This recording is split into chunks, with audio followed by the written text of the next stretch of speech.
So I'm going to tell you the success mantra as to how you can succeed in your investment journey.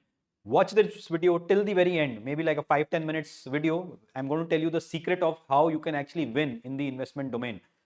So presently we see Nifty today, it's almost down by 4%, almost ready to hit the lower circuit. 5% का lower circuit होता है index में, Nifty के index में एक साल में -3% का रिटर्न जा चुका है. BSE 500, that's the broad based index, that's the top 500 companies of India का अगर हम इंडेक्स देखें तो आज अप्रोक्सीमेटली क्लोज टू 4.5% डाउन है और एक साल में अप्रोक्सीमेटली 4.5% का नेगेटिव रिटर्न है. Mid cap has the same story, आज ऑलमोस्ट 4.75% डाउन है और एक साल में अप्रोक्सीमेटली 5.5-6% डाउन है. स्मॉल कैप अप्रोक्सीमेटली 6-6.25% डाउन है आज और एक साल में अप्रोक्सीमेटली 6.5% डाउन है. ग्लोबली भी कुछ चीजें नजर आ रही हैं. Today in the last trading session, that's on Friday, it plunged the Dow Jones comparative to Nifty 50. वहाँ की Dow Jones is basically top 30 companies of the US, जो टॉप 30 होती हैं बाय मार्केट कैपिटलाइजेशन. तो डाउ जोन्स उसका एक index होता है, तो वहाँ पे 5.5% गिरा है और एक साल में ऑलमोस्ट 1.5% का लॉस ही दिया है. Nasdaq is like equivalent to the IT index of India. IT companies होती हैं तो ऑलमोस्ट 5.5% गिरा था, 6% और एक साल में 4% का नेगेटिव रिटर्न दिया है. The Russell 2000 index, it's equivalent to the small cap index of India. So यहाँ पे 2000 कंपनीज होती हैं क्योंकि वहाँ पे लिस्टेड कंपनीज ज़्यादा होती हैं. तो एक दिन में कुछ 4.5% गिरा और एक साल में 11-12% गिर चुका है. So why, what is happening, why it is happening, let's talk little bit about that. And क्या आपको एज अ इन्वेस्टर पैनिक करके सब कुछ भाग जाना चाहिए या it's time to top up और it's just simply time to stay invested. So you have 3 choices as a investor. 1, exit. Second, stay invested. And third, increase your investments in this scenario. So typically अगर आप देखें, it's no secret that time and again it has been proven that जब market नीचे गिरा for whatever reason, अगर आप देखोगे from the very start, जब से मार्केट गिरा है, अगर हम मार्केट की हिस्ट्री भी देखना चाहेंगे, I will just quickly show you market history. And यहाँ पे Indian stock market fall history. So as a investor अगर आपको ये पता लग जाए कि मार्केट्स कब कब क्रैश हुए हैं और ईच टाइम क्यों बाउंस बैक हुए और कितनी तेजी से बाउंस बैक हुए, so you will be in a better situation to handle such crisis today as well as in the future. Markets पहले भी गिर चुके हैं, मार्केट्स आज भी गिर रहे हैं और मार्केट्स फ्यूचर में भी गिरते रहेंगे. But one thing is common, markets पिछली बार भी गिर के वापस ऊपर उठे थे, इस बार भी गिर के ऊपर उठेंगे और अगली बार भी नीचे गिर के वापस ऊपर उठेंगे, एक नया हाई बनाएगा. So if you see right from the crash of 1865, उस वक्त फॉर्मली बीएससी एनएससी नहीं हुआ करता था, एक तरीके से स्टेट बेस्ड एक्सचेंजेस हुआ करते थे. तब से लेके 1982, 1991, 1992, 2004, 2006, 2007, बहुत से लोगों ने एक्सपीरियंस भी करा होगा including me. 2008, 2009, 2015, 2016, 2018, 2020, I think most of us would have witnessed this again. And 2024 का जो लेटेस्ट जब जनरल इलेक्शंस आए थे और फिर 2025 का जो अभी हम बात कर रहे हैं, एक जनवरी में और एक अप्रैल में after the tariff trade war has started. So against all these things one thing in common is that it bounce back. So as far as 2025 April crash is concerned, it's mainly due to the trade war, the tariff war. So generally कभी भी कोई भी war like situation होती है, चाहे वो real war हो चाहे वो trade war हो, it is never taken positively by the market participants and because of the uncertainty attached to it. कहने का मतलब यह है कि आप देखोगे यहाँ पे चाहे डॉलर हो, इवन यूएस जो जिन्होंने इनिशिएट करा है ये ट्रेड वॉर, वहाँ पे डॉलर इंडेक्स ने भी जो 109 का हाई मारा था वो अब 102 पे चल रहा है. The crude oil has almost fallen by 30% and sharply in the last few weeks, almost by 30-40-50% down है क्रूड ऑयल. सो कहीं ना कहीं एज अ इन्वेस्टर आपको क्या करना है या क्या करना चाहिए अभी, simply first thing is stay invested. And if you have fresh funds, you can or you should start deploying it in phases, which means Q1, Q2, Q3 and Q4 ऐसे करके, या month 1, month 2 and month 3, depending आपके पास corpus कितना है और उसके ऊपर time horizon कितना है. सो time and again the only way of succeeding in the investment domain is asset allocation. हमने उसके ऊपर बहुत सी बार चर्चा कर रखी है, एंड अगर आप देखोगे if you are already associated with us, तो आपका एसेट एलोकेशन पहले से ही हुआ हुआ है, विच मीन्स के कुछ पैसा म्यूचुअल फंड्स में, कुछ पैसा स्टॉक्स में, कुछ पैसा मॉडल फंड्स में, कुछ पैसा ईटीएफ्स में, विद इन दैट कुछ पैसा अग्रेसिव, कुछ पैसा मॉडरेट, कुछ पैसा काइंड ऑफ बैलेंस्ड और more on the conservative side of things. अगर आपकी कोई शॉर्ट टर्म रिक्वायरमेंट है which is like 1 to 3 years down the line, so it is better to put money in a debt based instrument or a hybrid based instrument with less exposure towards the small and mid cap stocks. ऐसे ही अगर mid term exposure आपका mid term requirement है 3 to 7 years का, so again maybe aggressive hybrid or maybe towards the large cap funds where you can expose your money to.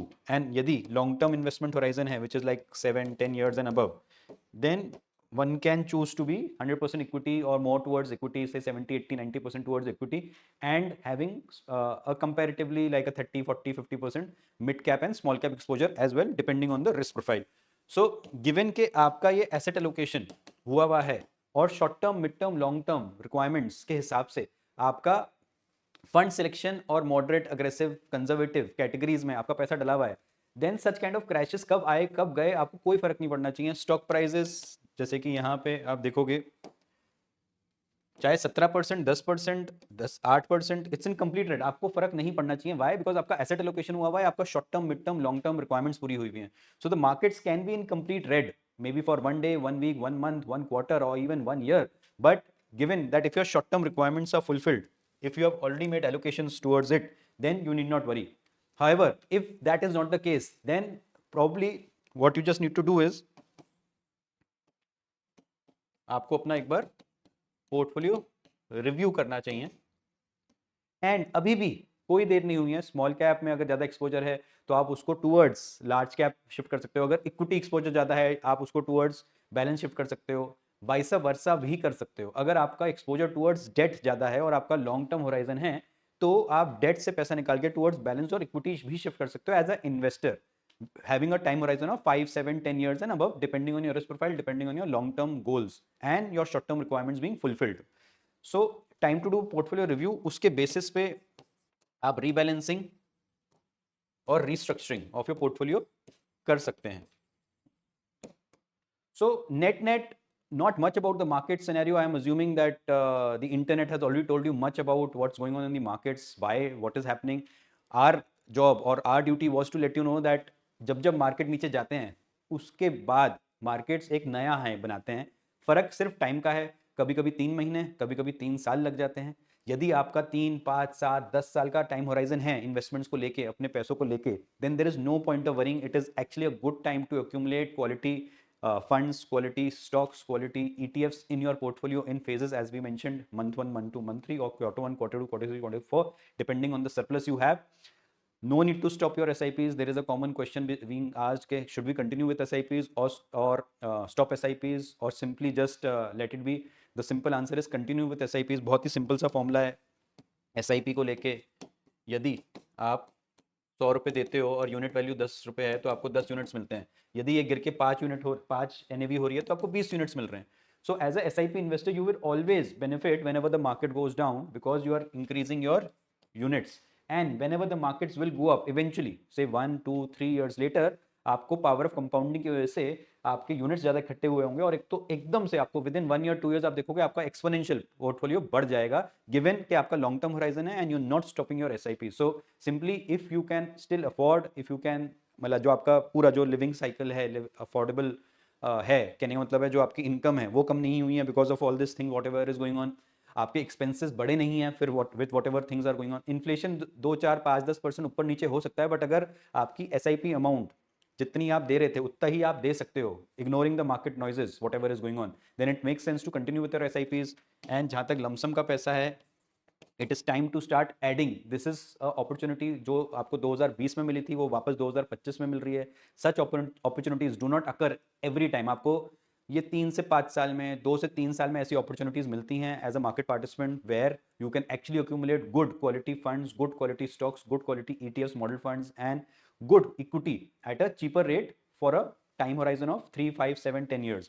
So we wish you all the best. यदि आपको 1-to-1 connect करना है, we are more than happy to connect with you. You can book a strategy call with us, given in the description हम लोग strategy call की link डाल देते हैं.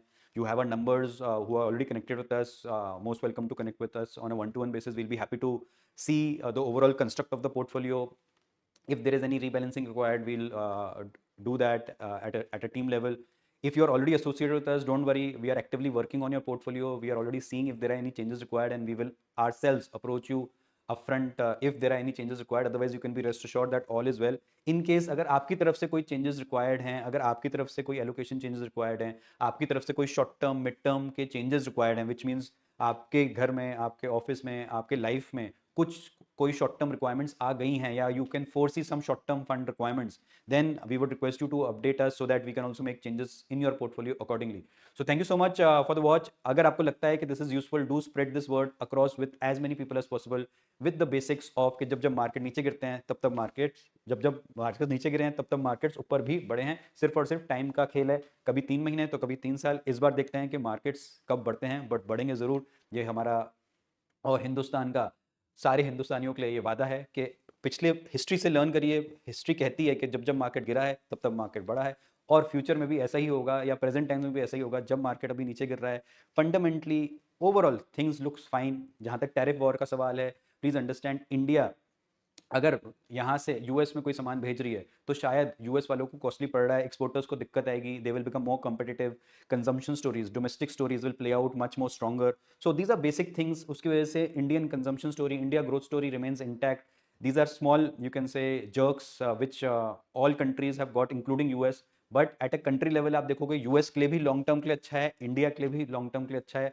ट्रूली आत्मनिर्भर इंडिया बनने का हमारे को वापस से एक और बार मौका मिला है. हमारे को अपने डिफेंस स्पेंड्स बढ़ाने पड़ेंगे, हमारे को अपनी कंजम्पशन स्टोरीज बढ़ानी पड़ेंगी, हमारे को अपने मैन्युफैक्चरिंग यूनिट्स बढ़ाने पड़ेंगे और आत्मनिर्भर बनना पड़ेगा, जिसकी वजह से हमारी economy over a period of time बढ़ती रहेगी. And once the economy rises, the earning rises. Once the earning rises, the share prices of the markets rise, and thereby the NAVs and the stock prices which you are holding in a well diversified portfolio also rises. So that's the basics which we wanted to cover today. Thank you so much for the watch.